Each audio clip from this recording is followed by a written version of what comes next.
Okay, so third हमारे पास category है data control language की। हम लोगों ने DML कंप्लीट कर लिया है, देन DDL कंप्लीट कर लिया, data manipulation language 95% question, DDL से you can say 4 to 5% questions, and DCL से आज तक कभी कोई क्वेश्चन आया नहीं है, तो इसलिए मैं आपको सिर्फ इंट्रोडक्शन दे रहा हूँ DCL की, मतलब डेटा कंट्रोल लैंग्वेज की।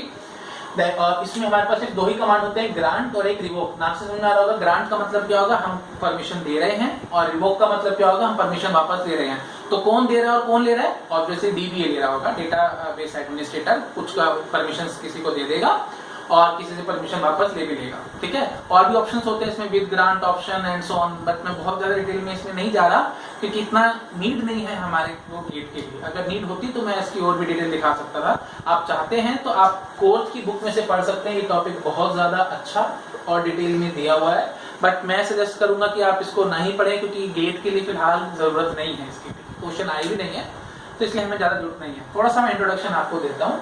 देखो जैसे हमने लिखा, नाम से समझ में आएगा आपको, grant select on employ to ABC, मतलब ये ABC नाम का यूजर है, उसको हम लोग सिलेक्ट करने की इजाजत दे रहे हैं एम्प्लॉय टेबल पे, that is with the help of grant. और रिवोक में क्या होगा, revoke select on employ from ABC, ठीक है। ABC नाम के यूजर से मैं सिलेक्ट करने की इजाजत ले रहा हूँ, वापस ले रहा हूँ एम्प्लॉय टेबल, ठीक है। मतलब जो भी एम्प्लॉय टेबल होगी, मैं अब अगर मैंने रिवोक कर लिया तो ABC सिलेक्ट कमांड नहीं चला पाएगा एम्प्लॉय टेबल पे, जैसे चलाएगा तो उस पे एरर आएगा कि you do not have permission to do that, okay. That is the basic.